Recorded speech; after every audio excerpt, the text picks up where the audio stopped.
చూద్దాం. మన్నే కృషాంక్ రిమాండ్ రిపోర్ట్లో కీలక విషయాలను ఉస్మానియా యూనివర్సిటీ పోలీసులు ప్రస్తావించారు.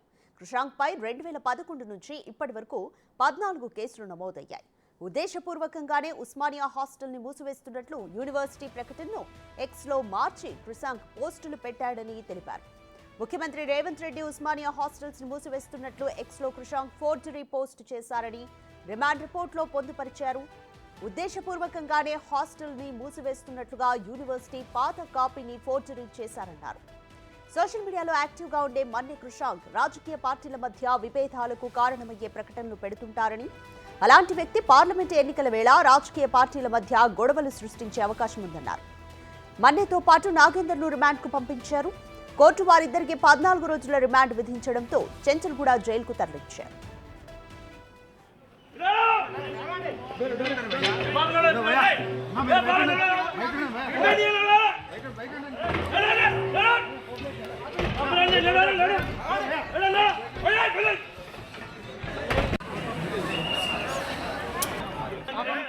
భయం ఎందుకు? ఫేక్ సర్క్యులర్ పెట్టింది రేవంత్ రెడ్డి గారు.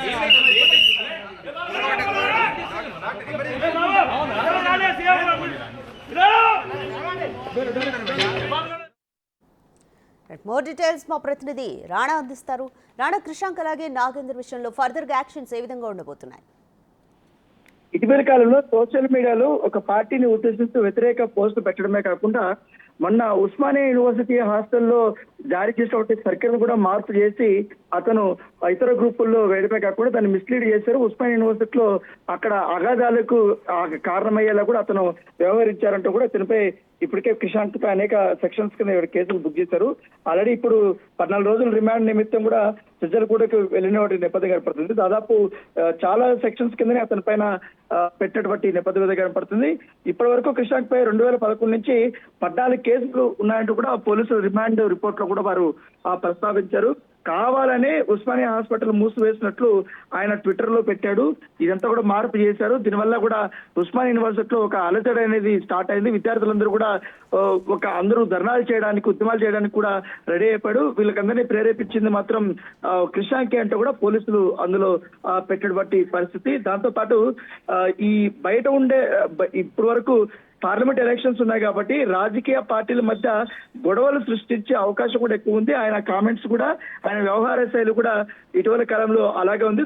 దానికి సాక్ష్యంగా ఈ యొక్క మార్పుడు సర్క్యులర్ కూడా వారు పోలీసులు చూపినటువంటి నేపథ్యం అయితే కనపడుతుంది.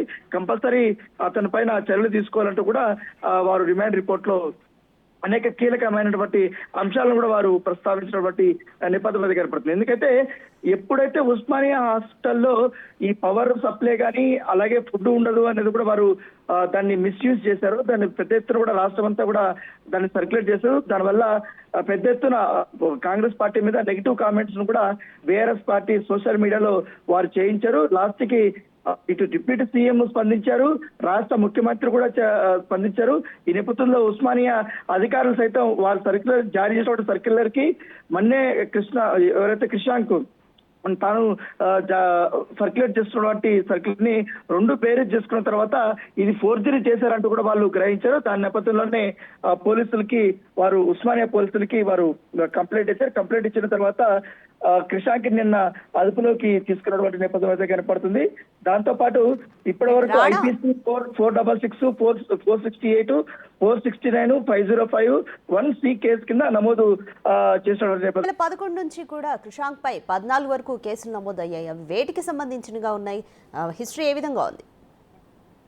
ఇవంతా కూడా రాజకీయ ప్రేరేపితంగా కూడా, ఎందుకంటే ఒక పార్టీ వాళ్ళని వేరే పార్టీ పైన ఉసుగొల్పడమే కాకుండా కార్యకర్తల్ని రెచ్చగొట్టడమే కాకుండా ఇలాంటి తప్పుడు సమాచారాన్ని షేర్ చేస్తూ తప్పుడు ఇన్ఫర్మేషన్ ను ఎక్కువగా స్ప్రెడ్ చేస్తున్నాడు. దీనివల్ల కూడా ఎక్కువగా గొడవలు జరిగే అవకాశం ఉందని అనేది పోలీసులు భావిస్తున్నారు. గత 2011 నుంచి ఈవెందో ఉస్మానియా యూనివర్సిటీ దగ్గర ఉన్నప్పుడు కూడా అతను ఇలాంటి కార్యక్రమాలే చేపట్టారు. అతని శైలి కూడా ఈ విధంగా ఉంది. అంతా తప్పుడు సమాచారం వల్ల ఎక్కువగా ఒకరిపై ఒకరి మధ్య ఒకరికి కుట్రలు చేసే విధంగా కూడా ఉందంటూ కూడా పోలీసులు అభిప్రాయపడినటువంటి నేపథ్యం అయితే కనపడుతుంది. దాంతో పాటు ఈ కృషాంక్ తో పాటు మరొక వ్యక్తిని కూడా, నాగేందర్ ను కూడా అరెస్ట్ చేశారు. కాబట్టి ఈ సెక్షన్స్ దాదాపు 5 సెక్షన్స్ కింద కేసులు బుక్ చేశారు. దీనివల్ల అతనికి ఎక్కువ రోజులు శిక్ష పడే అవకాశం ఉన్నట్టుగా మనకు సమాచారం అందుతుంది.